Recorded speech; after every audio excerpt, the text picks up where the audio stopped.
I, Jennifer, 25 years old, never thought my own family would betray me like this. The day my sister got a brand new car for graduating high school while I got slapped with a $24,000 bill for rent changed everything. They're begging for my help now, but I learned my worth the hard way.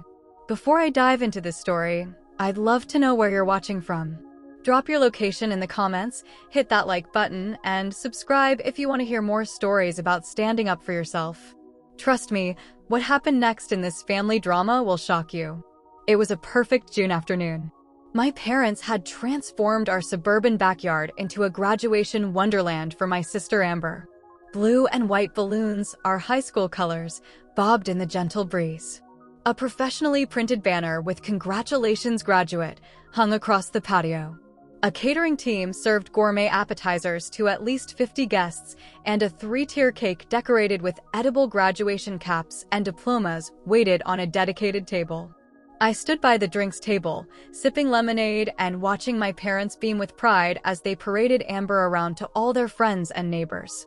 She'd graduated with a modest 3.2 GPA, which was certainly an achievement, but nothing compared to my 4.0 when I graduated 7 years ago. My graduation party had been a quick dinner at Olive Garden with just the 4 of us. "Everyone, may I have your attention, please?" My father clinked his glass with a spoon, his voice booming across the yard. The chatter died down as guests turned toward him. "First, I want to thank you all for coming to celebrate our Amber's high school graduation." Cheers erupted, and Amber did a little curtsy, her graduation cap tilted perfectly on her blonde hair. "As you all know, Amber will be heading to State University this fall," my father continued, "and her mother, and I couldn't be prouder. Amber, honey, come here." My sister bounded over to our parents, her face glowing with anticipation.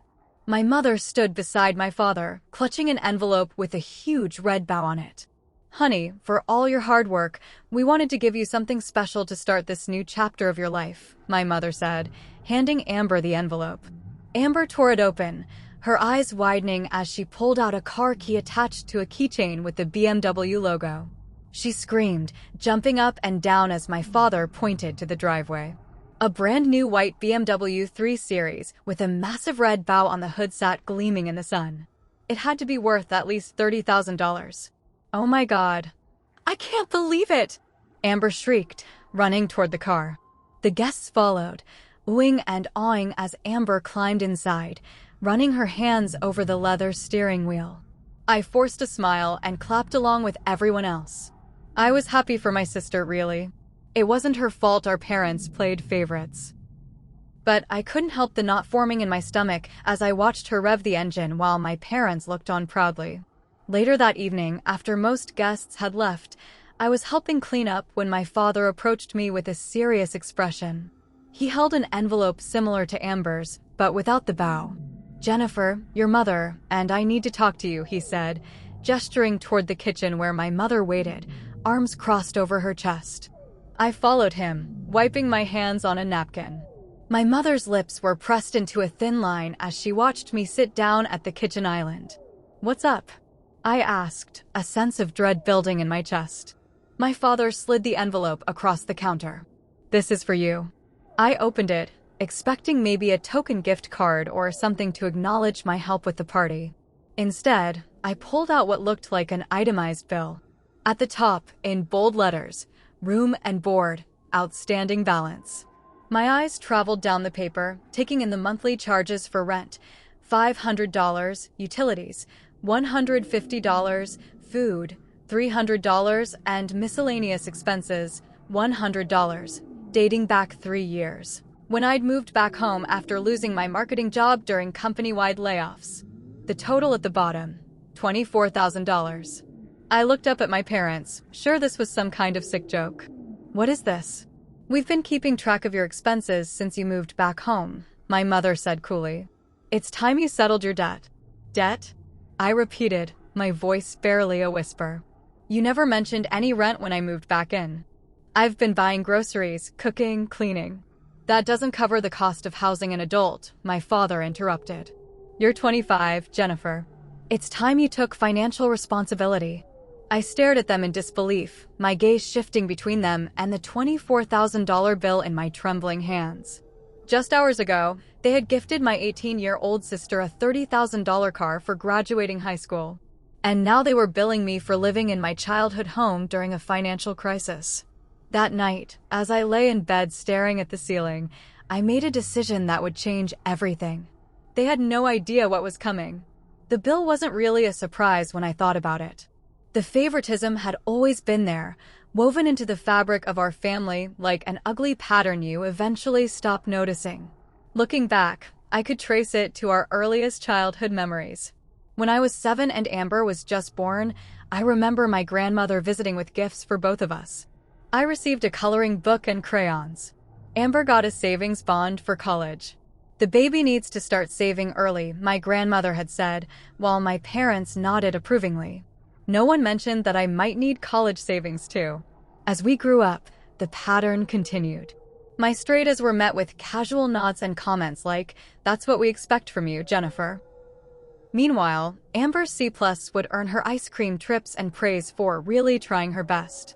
When I won the state science fair in 8th grade, my parents skipped the awards ceremony because Amber had a cold. Not the flu. A cold. I worked hard anyway, believing that achievement would eventually win their approval. In high school, I juggled honors classes, volleyball team captain responsibilities, and the school newspaper editor position. I graduated as valedictorian with a full scholarship to a state university, though only a partial one that covered tuition but not room and board. "You're so smart. You'll figure it out," my father had said when I asked about covering my dorm costs. I took out loans and worked 2 part-time jobs throughout college, one at the campus bookstore and another waiting tables on weekends. Meanwhile, my parents started Amber's college fund the day she was born. They hired tutors at the first sign of academic struggle and rewarded her mediocre grades with shopping sprees because she tried her best, and not everyone is naturally smart like Jennifer. My college graduation was celebrated with that Olive Garden dinner I mentioned. My mother complained about heartburn halfway through, so we skipped dessert. They gave me a $100 gift card to Target as a graduation gift. "For your new apartment essentials," my mother had said. For years later, they threw Amber a graduation party that rivaled small weddings when she finished high school with her 3.2 GPA. And the BMW, of course. $30,000 sitting in the driveway while I was staring at a bill for $24,000. After college, I'd landed a promising marketing position at a growing tech company. The salary wasn't impressive for an entry-level role, but the growth potential was there. I rented a small apartment with a roommate, faithfully paid my student loans, and started building my professional reputation. Then came the economic downturn. Our company lost 3 major clients in a single quarter. The layoffs started with the newest hires, including me. With just 2 weeks of severance and a competitive job market flooded with experienced marketers who'd also been laid off, my modest savings evaporated quickly. Moving back home was supposed to be temporary. "Just until you get back on your feet," my mother had said as I carried my 2 suitcases into my old bedroom, which had remained largely unchanged since high school. There had never been any mention of rent. Not once. Instead, I'd contributed in other ways, buying groceries weekly, cooking dinner most nights, cleaning the house, driving Amber to her various activities when my parents were busy, and running errands for my mother. I'd been applying for jobs consistently, but the market remained tough. I'd had a few interviews that went well, but ended with the same response: "We've decided to go with a candidate who has more experience." I'd even taken freelance marketing projects when I could find them, carefully saving every dollar. My plan had been to build up enough savings to cover first and last month's rent, plus a security deposit on a new apartment, and have a cushion of at least 3 months of expenses before moving out. I was about 80% of the way to my goal when Amber's graduation arrived. During those 3 years at home, I'd watched my sister continue to be the golden child. My parents bought her a MacBook Pro when she started high school because she needed it for assignments. They funded her spring break trip to Cancun with her friends because she worked so hard and deserved a break. They never questioned her spending habits or when she would become financially independent.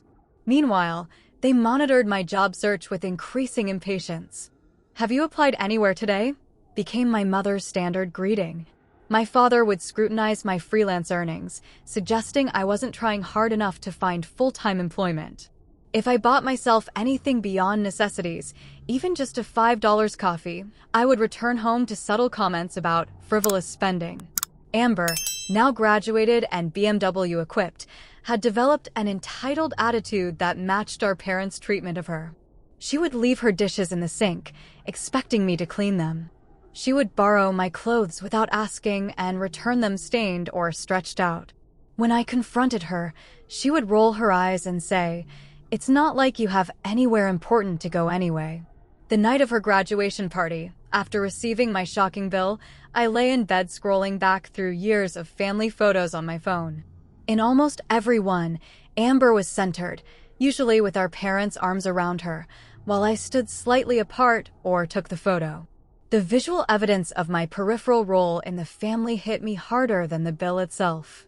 "You were never the favorite," I whispered to myself in the darkness. "And you never will be."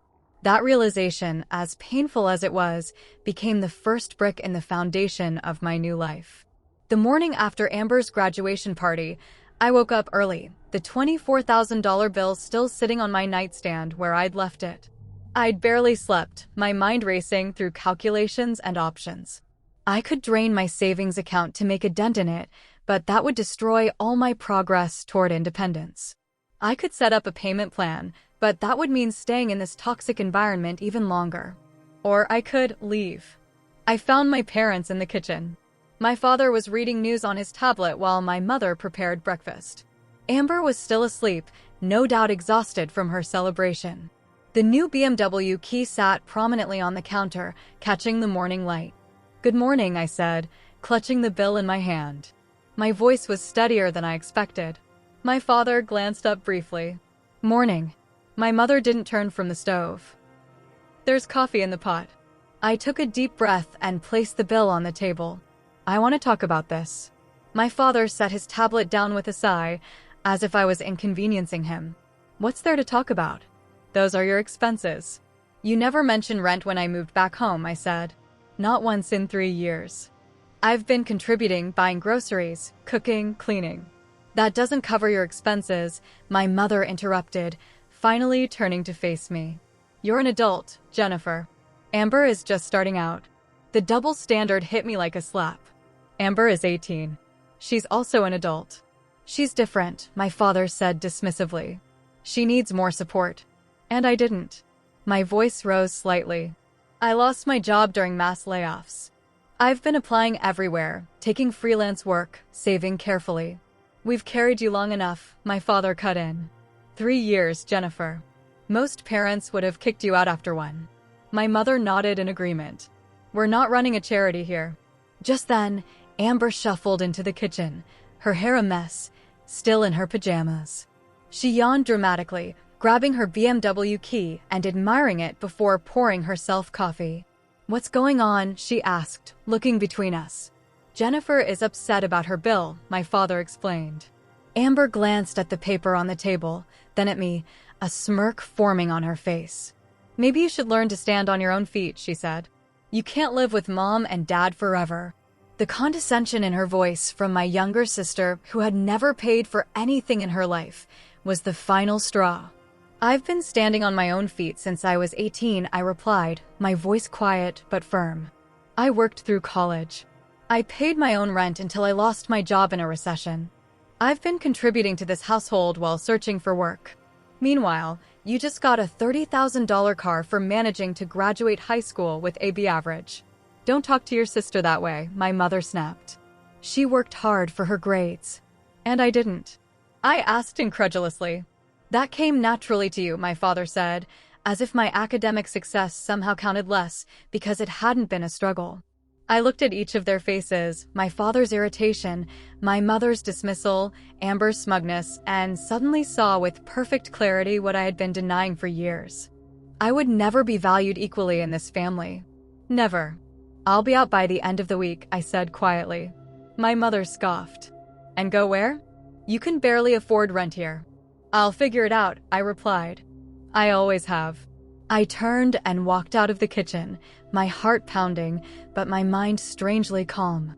In my room, I closed the door and leaned against it, taking deep breaths to steady myself. Then I picked up my phone and called Rachel, my best friend since college. "Hey, what's up?" Rachel answered cheerfully. "Do you still have that spare room you mentioned?" I asked, my voice cracking slightly. "Yeah, why?" "Jen, are you okay?" Concern filled her voice. I explained everything: the car, the bill, the confrontation. Rachel listened without interrupting, then said without hesitation, "Move in tomorrow." "Seriously?"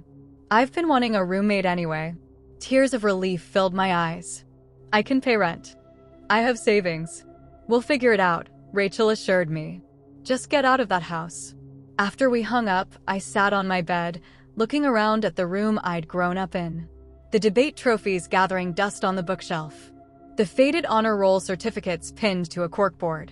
The photo of me at college graduation, just me, because my family had left immediately after the ceremony to get back for Amber's dance recital. I realized I was worth more than this.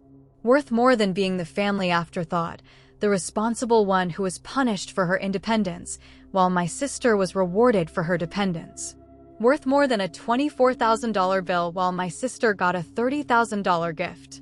I pulled my suitcases from the closet and began to pack, a strange sense of lightness filling me despite the circumstances. For the first time in years, I was making a decision solely for myself. Packing was surprisingly emotional. Each item I picked up carried memories, some good, many painful. I was determined to take only what truly mattered, partly for practicality. Rachel's spare room wasn't large, and partly as a symbolic fresh start. I sorted my clothes methodically, selecting versatile pieces for job interviews and everyday wear.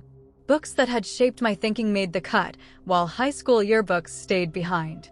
I found myself lingering over childhood mementos: a science fair medal, a handmade birthday card from Amber when she was 6 and still looked up to me, a snow globe from the one family vacation where I'd felt truly included.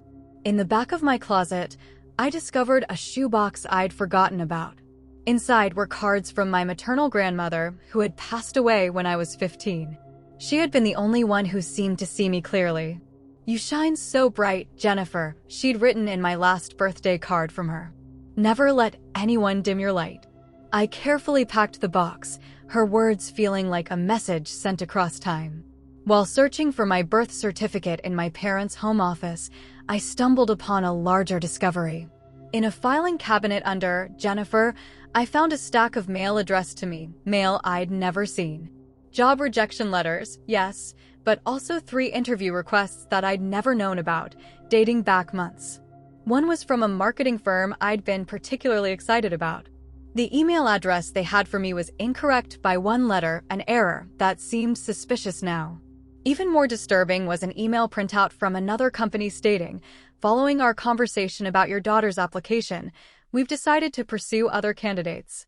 The date coincided with a period when my father had been particularly critical of my lack of effort in job searching. Had my parents deliberately sabotaged my job prospects to keep me dependent? The thought made me physically ill. I took photos of everything as evidence, then continued searching. In another folder labeled Jennifer Financial, I found copies of credit card statements from accounts I hadn't opened and student loan documents with unfamiliar signatures that looked vaguely like mine. My hands shook as I photographed these 2. As I was replacing the files, I overheard my parents talking in the kitchen below the office. "What are we going to do if she actually leaves?" my mother asked. "She won't," my father replied confidently. "Where would she go?" "She'll cool down, realize she has no options, and agree to a payment plan. We can use that money for Amber's spending allowance at college." My blood ran cold. They'd never intended the bill as a legitimate expense. It was a control tactic, a way to extract money from me for Amber's benefit. Again. I finished packing with renewed determination. By evening, my entire life fit into 2 suitcases, a backpack, and 3 medium boxes. Rachel would arrive in the morning to help me move everything to her apartment. That night, I slept surprisingly well. My decision solidified. The next morning, I carried my first load downstairs as my parents were having breakfast. "What are you doing?" my mother asked, eyes widening at my suitcases. "Leaving," I said simply. "Rachel's picking me up in 20 minutes. My father put down his coffee cup. "Don't be ridiculous, Jennifer. Where will you go? How will you afford it?" "I have savings," I replied. "I've been preparing to move out for months." My mother looked genuinely shocked. "But your bill?" "I'm not paying it," I said calmly. "You never mentioned rent until yesterday." "That's not how agreements work." Amber appeared in the doorway, still in her pajamas despite it being nearly 10 a.m. "You're actually leaving?" For the first time, she looked uncertain. "Who's going to help me with my college applications?" The selfishness of the question was so typical that I almost laughed. "I'm sure Mom and Dad will hire someone. They always make sure you have whatever you need." I continued bringing boxes down as my parents followed me around, their shock turning to anger, then to bargaining. "We can reduce the bill," my father offered as I waited by the front door for Rachel. "We were just trying to teach you responsibility," my mother added. I looked at them both, feeling strangely detached. I've been responsible my entire life. That's never been the problem. When Rachel's car pulled up, I felt a surge of liberation. I loaded my belongings as my family watched from the doorway. Before leaving, I turned to them one last time. "I've spent my whole life trying to earn your approval through achievement, responsibility, and contribution. I finally understand that nothing I do will ever be enough, because the problem isn't me, it's you. I deserve better than this, and I'm going to find it." I didn't raise my voice or cry. I simply stated the truth and walked away, sliding into Rachel's passenger seat. As we drove off, I didn't look back. "You okay?" Rachel asked, reaching over to squeeze my hand. Getting there, I replied, watching my childhood home disappear in the side mirror. Rachel's apartment was a modest 2-bedroom in a safer part of town than I could have afforded on my own. The spare room was small but bright, with a window overlooking a community garden. We spent that first day arranging my limited possessions, turning the empty space into something that felt like mine. That night, sitting on my new twin bed under fresh sheets Rachel had bought as a welcome home gift, I experienced a conflicting wave of emotions: grief for the family relationship I'd never had, relief at escaping toxicity, fear about my uncertain future, and a surprising sense of possibility. The very next day, I received an email response to an application I'd submitted weeks earlier. A financial consulting firm wanted to interview me. The timing felt like cosmic confirmation. 3 days later, dressed in my most professional outfit and armed with a portfolio of my marketing work, I walked into their office. The interviewer, Diane, was impressed by my freelance projects and the way I'd maintained professional development despite my employment gap. "We need someone who can think creatively under pressure," she told me. "Your experience navigating career challenges shows resilience. When can you start?" I left with a job offer, not a dream position, but a solid role with benefits and growth potential. Walking back to Rachel's apartment, I felt something I hadn't experienced in years: pride in myself, undiminished by family comparison or criticism. For the first time, my achievements were truly my own. The financial consulting firm wasn't glamorous work, but it was steady. I advised clients on budget management and debt reduction, ironically, skills I'd honed through my own careful financial planning while living at home. My starting salary covered my half of rent at Rachel's place with enough left to rebuild my savings, and the employee benefits meant I could finally see a therapist to process the years of family dynamics. After 2 months of adjusting to my new independent life, fate intervened in the form of a chance meeting. I developed a habit of working at a coffee shop near our apartment on Saturday mornings, enjoying the ambient noise and change of scenery. One such morning, I was so absorbed in creating a client presentation that I didn't notice someone approaching my table until they spoke. "Jennifer?" "Jennifer Walsh." I looked up to see Dr. Mitchell, my favorite economics professor from college.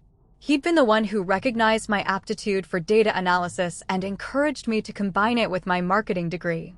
"Dr. Mitchell, what are you doing here?" I stood to greet him, genuinely pleased to see a face from my more successful past. "Call me Robert, please." "You're not my student anymore," he said with a warm smile. "I live a few blocks away. Mind if I join you?" Over coffee, we caught up on the last few years.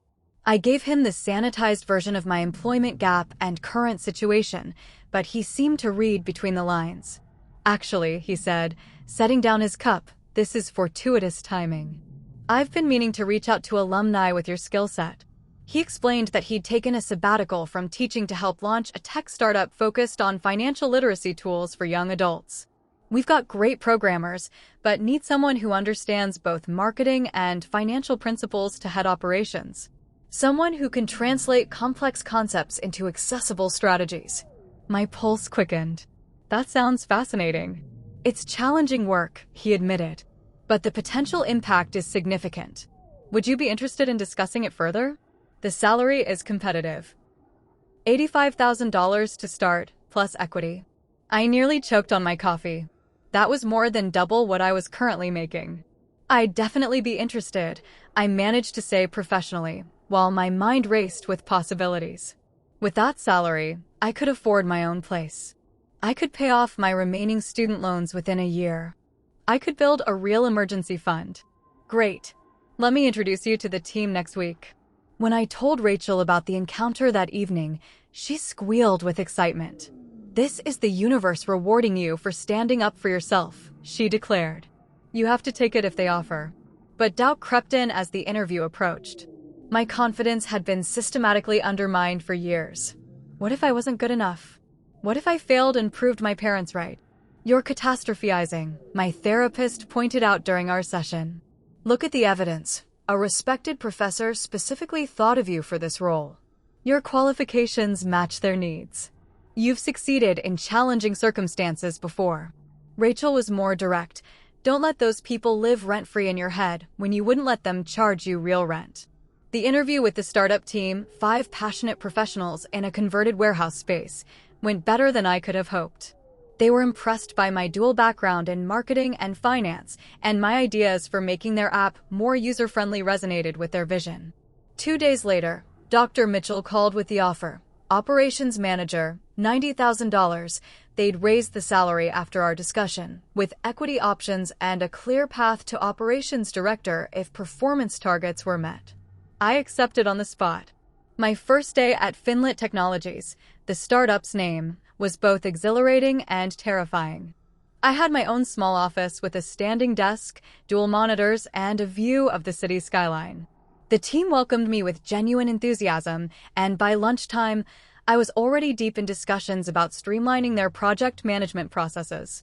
Within weeks, I'd implemented a new efficiency system that reduced redundancies and accelerated their development timeline. The CEO, a former Silicon Valley executive named Mark, called me into his office to personally thank me. You've got a gift for this, he said. We should have hired an operations person months ago, but I'm glad we waited for the right fit. As the months passed, the company grew rapidly. We secured additional funding, expanded our team, and launched a beta version of our app that received glowing reviews from test users. My role expanded accordingly, and I found myself managing a small team of project coordinators. 6 months into my new position, I received my first significant bonus, $15,000 for exceeding quarterly goals. Combined with my careful saving from my regular salary, I had enough for a down payment on a modest, but modern 1-bedroom condo in an up-and-coming neighborhood. Moving into my own place, the first property I'd ever owned, felt monumental. Rachel helped me furnish it with a mix of affordable finds and a few quality investment pieces. This is how adults who respect themselves live, she declared as we arranged my new sectional sofa in front of large windows that filled the space with natural light. My new colleagues became friends, people who valued me for my contributions and intelligence rather than measuring me against a favored sibling. We celebrated company milestones with team dinners and weekend hiking trips. I joined a book club and a recreational volleyball league, rebuilding a social life that had withered during my years at home. Meanwhile, my therapy sessions helped me understand the dynamics that had shaped my family relationships. You were parentified early, my therapist explained. Expected to be self-sufficient while your sister was infantilized. Neither role was fair to either of you. I learned to recognize the critical internal voice that sounded suspiciously like my parents and replace it with healthier self-talk. I practiced setting boundaries in small situations to prepare for the larger ones I might face in the future. Throughout this transformation, one thing remained constant: complete silence from my family. No calls, no texts, no emails. At first, I checked my phone compulsively, expecting them to reach out, either to apologize or to escalate their demands. But as days turned to weeks and weeks to months, I realized they were waiting for me to come crawling back. They truly believed I couldn't succeed without them. Their silence became, ironically, the greatest gift they'd ever given me. Without their constant criticism and comparisons, I flourished. My confidence grew along with my professional reputation. I stopped second-guessing my decisions. I learned to trust my judgment. 6 months of silence stretched to a full half-year. I celebrated my 26th birthday with friends who truly cared about me, in a home I owned, with a career on an upward trajectory. For the first time in my adult life, I felt completely at peace with who I was and where I was going. Then my phone rang with Amber's number, and everything changed again. I stared at my phone as Amber's name flashed on the screen. 6 months of silence, and now she was calling at 11 p.m. on a Tuesday? My thumb hovered over the decline button, but curiosity won out. "Hello," I answered cautiously. "Jen." Amber's voice was thick with tears. "I need your help. It's bad. Really bad." My initial instinct was concern. Despite everything, she was still my sister. "Are you hurt? What's going on?" "It's everything," she sobbed. "Dad's business is failing. He's in debt, like serious debt. The bank is threatening foreclosure on the house. And Mom," her voice cracked, "Mom has some health issues. They found something on a scan, and the insurance won't cover the specialist she needs to see." I sat down on my sofa, processing this information. "Where are you calling from?" "I don't recognize this number." "A friend's phone," she admitted. "They repossessed my car last week. I couldn't make the payments." That gave me pause. I thought Mom and Dad were making the payments. They were, but then Dad's business problems started and... She trailed off. "Can you help us? Please? You're doing so well now, and we're desperate." "I need to think about this," I said, my mind racing. "I'll call you tomorrow." After hanging up, I paced my condo, thoughts swirling. Was this genuine or another manipulation? And if it was real, what did I owe them, if anything? I called Rachel, who listened to the situation and then asked pointedly, "Do you think they'd rush to your rescue if the situations were reversed?" "No," I admitted. "But that doesn't mean I should do the same." "True," she conceded. "But you need to protect yourself first. Verify everything before you commit to anything." The next day, I called my therapist for an emergency session. We discussed healthy boundaries and what constituted genuine help versus enabling harmful patterns. "Helping from a place of guilt or obligation often perpetuates dysfunction," she explained. "Helping from a place of clarity and boundaries can be healing for everyone involved." Armed with this perspective, I began my research.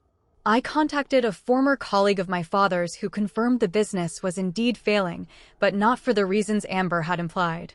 There were rumors of mismanagement and possibly gambling debts. The colleague seemed uncomfortable sharing more, but suggested I be careful about getting financially involved. Next, I discreetly reached out to my mother's sister, Aunt Linda, who I'd always been close with. She confirmed my mother's health scare, but added an important detail: the specialist issue isn't about insurance. It's that your father emptied their health savings account, and they can't afford the deductible. I spent a week gathering information, creating a clearer picture of my family's situation. The house was indeed in pre-foreclosure. My father's business had lost major clients due to missed deadlines and quality issues, problems that coincided with his increasing visits to a casino 2 hours away. My mother's condition was concerning but treatable if addressed promptly. Most surprisingly, Amber had dropped out of college after her first semester, something my parents had hidden from extended family out of embarrassment. She'd been living at home, supposedly taking a gap year, but actually working part-time at a local boutique and spending most of her earnings on clothes and parties. Armed with this knowledge, I agreed to meet Amber at a cafe halfway between our locations. She arrived looking surprisingly put together for someone in a family crisis, designer sunglasses, immaculate nails, and clothes that still had the polished look of recent purchases. "Thank you for coming," she said, sliding into the booth across from me. "I wasn't sure you would." "I needed to understand the situation better," I replied. "Why didn't you tell me you dropped out of college?" Her eyes widened. "How did you?" "I did my research," I said simply. "Why did you drop out?" She looked down at her hands. College was harder than I expected. I couldn't keep up with the workload, and then when Dad's business problems started and they couldn't help me as much. "So this call for help, was it your idea or theirs?" I asked. Her silence was answer enough. "Amber," I sighed, "I can't just write a check to solve problems that have been building for years. Especially when no one is being fully honest with me." "We're desperate, Jen," she finally admitted. "Dad asked me to call because he thought you'd be more likely to help me than him." The manipulation was so transparent it was almost laughable. "And the rent bill they gave me? What was that really about?" Amber had the grace to look ashamed.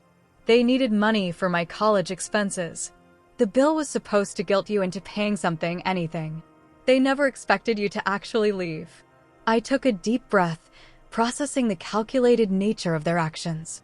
"I need to speak with Mom and Dad directly." We arranged a family dinner at a neutral restaurant the following weekend. I arrived early, choosing a table in a quiet corner where we could talk privately. My parents arrived looking simultaneously haggard and defensive, my father's once confident posture now slightly stooped, my mother's carefully maintained appearance showing signs of strain. The conversation began awkwardly, with shallow inquiries about my job and apartment that quickly gave way to thinly veiled requests. "We're so proud of how well you're doing," my mother said, her smile not reaching her eyes. "You always were the capable one."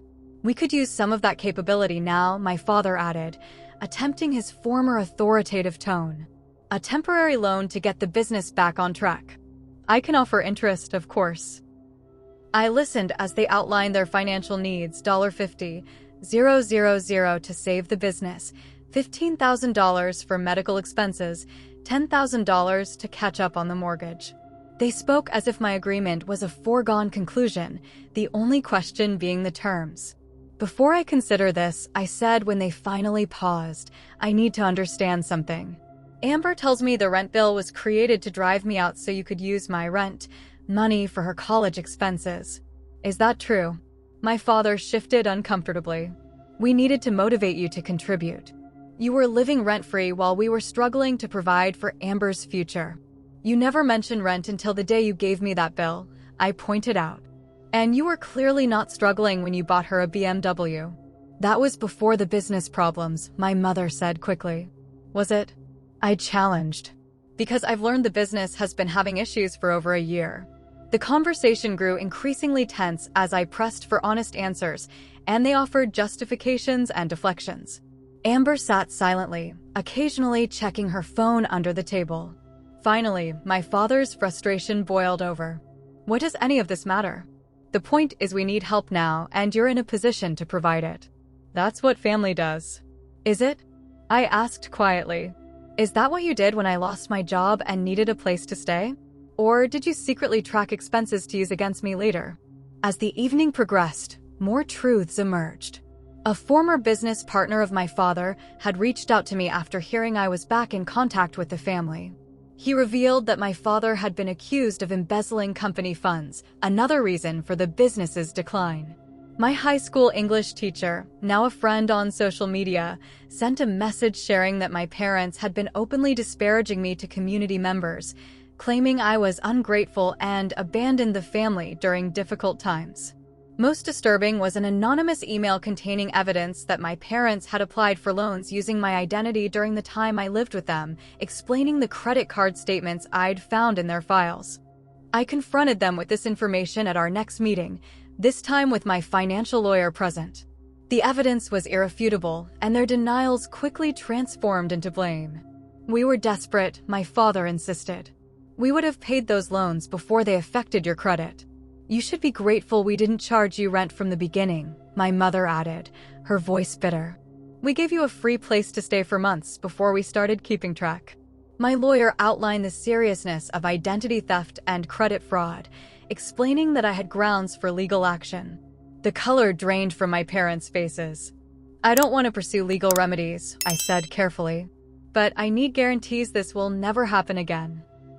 I'm willing to help with Mom's medical expenses, directly to the providers, not to you, if you agree to 3 conditions: complete financial transparency going forward, family therapy to address the underlying issues, and a written acknowledgement of the identity theft with a plan to rectify it. My father's face hardened. So you're bribing us to admit wrongdoing and submit to therapy? After everything we've done for you? I'm offering a path forward that protects everyone's interests, I corrected him. It's your choice whether to take it. We raised you better than this, my mother said coldly. To turn your back on family in need. You raised me to be independent and self-sufficient, I interrupted. I'm simply following your example. They left that meeting without agreeing to my terms, my father's parting words still ringing in my ears. If this is how you want it, consider yourself disowned. Again. 2 weeks passed without contact from my parents, but Amber texted regularly with updates on our mother's health and not-so-subtle reminders of their financial strain. I maintained my position. I would help with medical bills paid directly to providers, but only after they acknowledged the identity theft and agreed to therapy. Finally, they suggested another family dinner, this time at an upscale restaurant I knew they couldn't afford. It was clearly an attempt to project success they didn't have, but I agreed to meet them. The atmosphere was tense from the moment I arrived. My parents had dressed in their best clothes, and Amber wore a new outfit I recognized from an expensive boutique's window display. They'd already ordered appetizers and wine, creating the appearance of casual affluence. You look well, my mother said, her eyes critically assessing my simple but professional attire. That startup must be treating you nicely. It is, I confirmed. We just secured another round of funding. Always the successful one, my father commented, his tone making it sound more accusation than compliment. Unlike some of us who've hit temporary setbacks.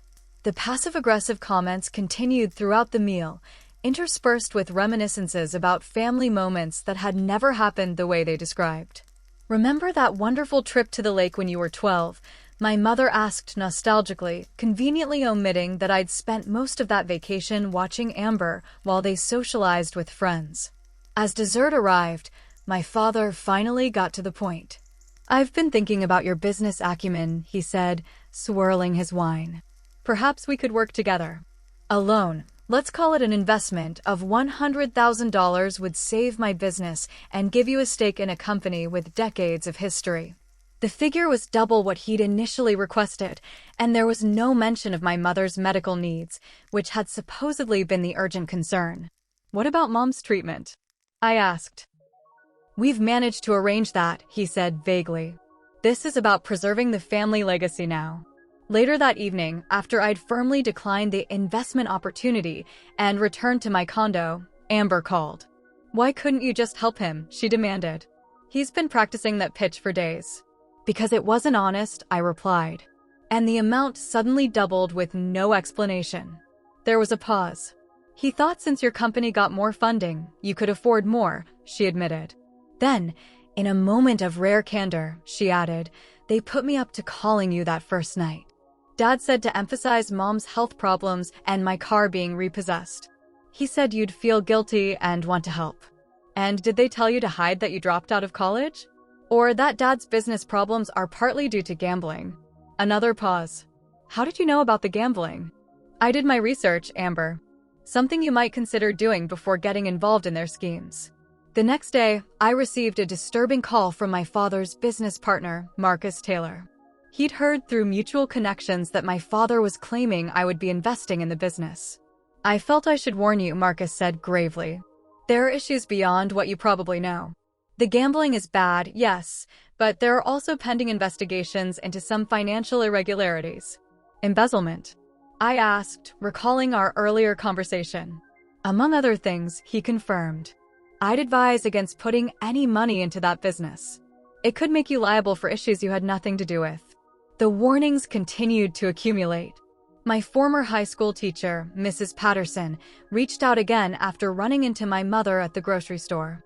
"Your mother was telling anyone who would listen that you're coming back to work for your father's company," she reported. "She made it sound like you'd failed in the city and were crawling back."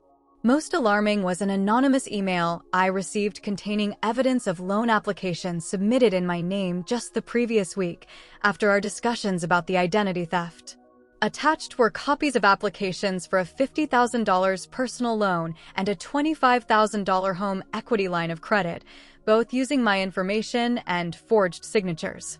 I immediately contacted my lawyer, who advised filing a police report and placing fraud alerts on my credit. "This is beyond family dysfunction," he warned. "This is criminal activity." Armed with this evidence, I arranged to meet my parents, not at a restaurant, but at my lawyer's office. They arrived looking indignant, but their expressions changed quickly when I presented the loan applications. "This ends now," I said firmly. "I have two options for you. We can handle this as a family matter with strict conditions, or I can press charges for identity theft and fraud." My father's face reddened. "You wouldn't dare. We're your parents." "Parents don't steal their children's identities," my lawyer interjected calmly. "Ms. Walsh has been more than reasonable given the circumstances." I outlined my terms. They would sign an affidavit acknowledging the identity theft and agree to credit monitoring that would alert me to any applications in my name. They would attend family therapy with a specialist in financial abuse. And they would create a legitimate repayment plan for my mother's medical expenses, which I would help with under these conditions. "This is extortion," my father sputtered. "This is a lifeline," I corrected him. "One you don't deserve, but I'm offering it anyway." My mother, who had been uncharacteristically quiet, finally spoke. "And if we refuse?" My lawyer answered for me. "Then Ms. Walsh will file a police report today, and you'll likely face criminal charges for fraud, identity theft, and possibly elder financial abuse given the pattern of behavior." They left without signing the agreement, my father's parting shot a threat to tell everyone what kind of daughter you really are.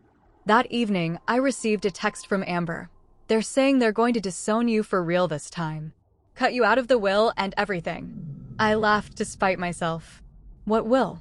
"Dad's in debt, the house is in foreclosure, and they've burned through any savings they had." "I know," she responded after a long pause. "I think I'm starting to see things more clearly now." It was the first genuine connection we'd had in years. The months following that confrontation were transformative, both professionally and personally. Finlit Technologies continued its upward trajectory, and with it, my career. Our app launched to widespread acclaim, helping thousands of young adults navigate financial literacy. My role expanded to Chief Operations Officer, complete with a substantial salary increase and additional equity in the company that was now valued at 8 figures. Business publications began to take notice of our success. When Forbes featured our company in an article about innovative financial technology, they included a profile of the executive team. There I was, Jennifer Walsh, COO, described as a rising star in financial operations with a unique blend of marketing insight and analytical precision. I saved the magazine, not out of vanity, but as a tangible reminder of how far I'd come. The article now hangs framed in my office alongside my degree and professional certifications. With my increased financial security, I purchased a stylish 2-bedroom condo in one of the city's most desirable neighborhoods, a stark contrast to the suburban home where I'd felt so unwelcome. Floor-to-ceiling windows offered panoramic city views, and the modern kitchen became my sanctuary for weekend cooking experiments. It was everything my parents' house wasn't: peaceful, exclusively mine, and free from emotional landmines. More meaningful than the material success was the scholarship fund I established through our company's charitable foundation. The New Beginnings Scholarship provided financial assistance to students from dysfunctional families, particularly those who lacked parental support. The application included an essay about overcoming family adversity, and reading the submissions reminded me that my experience, while painful, was far from unique. "Your personal story inspired this, didn't it?" Mark, our CEO, asked when I presented the scholarship proposal. "Sometimes the hardest beginnings lead to the strongest futures," I replied, neither confirming nor denying, but knowing he understood. 6 months after our confrontation at the lawyer's office, I returned home one evening to find Amber sitting on the floor outside my condo door, a single duffel bag beside her. Her designer clothes had been replaced by worn jeans and a faded t-shirt, her carefully maintained appearance now disheveled. "They kicked me out," she said simply. "I couldn't afford rent, and when I suggested they were being hypocritical after the way they treated you." She shrugged, leaving the rest unsaid. I invited her in, ordered takeout, and listened as she explained the past months. Our parents had lost the house to foreclosure and moved into a small apartment. My father's business had closed entirely amid mounting debt and legal troubles. They'd been depending on Amber's boutique salary to supplement their income, growing increasingly demanding until the arrangement became untenable. "I didn't know where else to go," she admitted. "Everyone else just sees the spoiled girl with the BMW. Where is the BMW now?" I asked gently. "Repossessed months ago," she said, staring into her container of pad thai. "Nothing I owned was ever really mine, was it? It was all just things they could take away when I didn't meet their expectations." The realization was clearly fresh and painful for her, a lesson I'd learned years earlier through different circumstances. "You can stay here for now," I offered. "The guest room is yours while you figure out your next steps." Relief washed over her face, quickly followed by wariness. "What's the catch? Do I have to pay rent?" "Because I don't have much saved and—" "No catch," I interrupted. "But I won't be your new parents either. This is temporary support while you create your own path forward." The conversation shifted to practical matters, her job prospects, education goals, financial literacy. For the first time, we spoke as adults rather than as the roles we'd been assigned in our family dynamic. "There's an entry-level position opening in our customer support team," I mentioned casually. "It's not glamorous, but it's stable with benefits and tuition assistance if you want to go back to school." "You'd help me get a job at your company?" she asked incredulously. "After everything?" "I'd help you get an interview," I clarified. "The rest would be up to you." Amber's initial resistance, customer service isn't really my thing, gave way to humble acceptance when she realized the alternative was continued dependence or precarious employment. She interviewed, got the position, and surprised both of us by excelling at it. Her natural charm, previously channeled into manipulation, translated well to customer relations when directed positively. 2 weeks after Amber moved in, my parents made their inevitable approach. A carefully worded email expressed their desire to heal family wounds and establish a new understanding. Reading between the lines, it was clear they'd learned about my company's recent valuation and my increased public profile.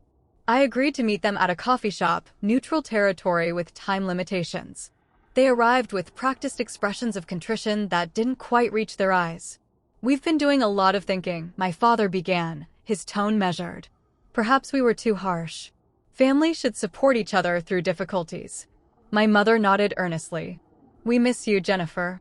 And we're so proud of your accomplishments." The praise felt hollow after years of criticism and recent manipulation attempts. "What exactly are you proposing?" I asked directly. They exchanged glances before my father spoke again. "A fresh start. Regular family dinners, holiday gatherings. We're not getting any younger, and family becomes more important with age." "And your financial situation?" I prompted, knowing it wouldn't go unmentioned. Another glance between them. "We're stable for now," my father claimed unconvincingly. "Though of course, if you wanted to help your aging parents as a gesture of goodwill." I took a sip of my coffee, gathering my thoughts. "I'm open to rebuilding a relationship," I said finally. "But it would need to be based on honesty and respect, with clear boundaries." I outlined my conditions. They would need to acknowledge past behaviors without justifications or excuses. Any financial discussions would be off the table for at least a year while we rebuilt trust.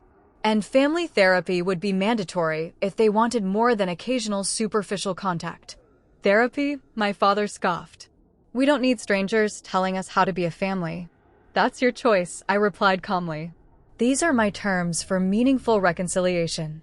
My mother reached across the table to grasp my hand. "Darling, we're your parents. Can't we just put the past behind us without all these conditions?" I gently withdrew my hand. "The past is precisely why these conditions exist." I'm offering a path forward, not a reset button. They left dissatisfied, but not entirely defeated.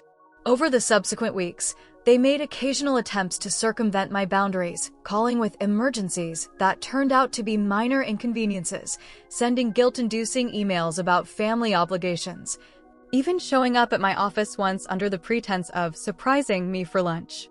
Each attempt was met with the same calm reiteration of my terms.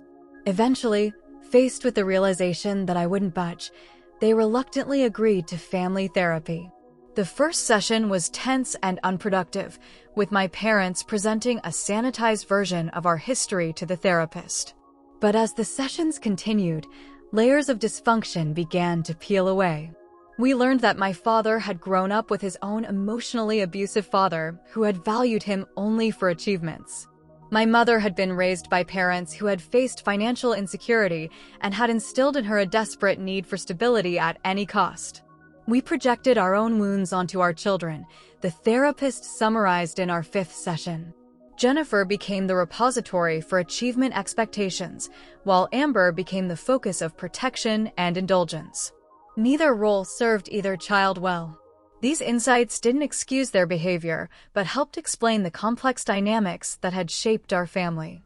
Understanding didn't automatically create healing, but it provided a foundation upon which healing might eventually be built. Amber's personal growth during this period was remarkable. Living independently, she'd moved into her own apartment after 3 months, managing her finances responsibly, and advancing at work gave her a confidence I'd never seen in her before. Without our parents' constant enabling and protection, she discovered her own resilience. I never had the chance to fail on my own terms before, she told me over dinner one evening. Failure was this terrifying thing that needed to be avoided at all costs, so Mom and Dad just cleared every obstacle. I never learned how to overcome anything. A year after our family's initial crisis, the landscape had transformed completely. My parents lived modestly but stably, having finally confronted my father's gambling addiction and financial mismanagement.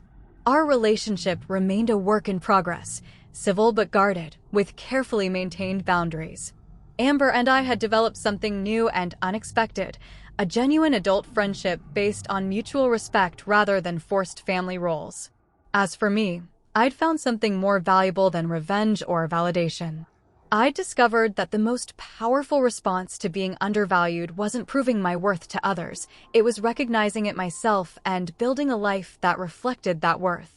The $24,000 rent bill that had once seemed like such a devastating betrayal now felt like a twisted gift, the catalyst that had propelled me toward authentic independence and success. My parents had intended it as a control mechanism, never imagining it would instead set me free. My journey from betrayal to triumph wasn't about getting even, it was about getting ahead, breaking cycles, and creating something better than what I'd been given. The true revenge wasn't in watching my family struggle or even in surpassing their expectations. It was in building a life where their approval no longer mattered. What's your family story? Have you ever had to set boundaries with loved ones who didn't treat you right? Comment below and share your experience. You never know who might need to hear they're not alone in these struggles. Don't forget to like this video if it resonated with you, subscribe for more stories about overcoming family challenges, and share with someone who might need a reminder of their own worth. Thank you for listening to my journey, and remember, sometimes the family we choose is more important than the family we're born into.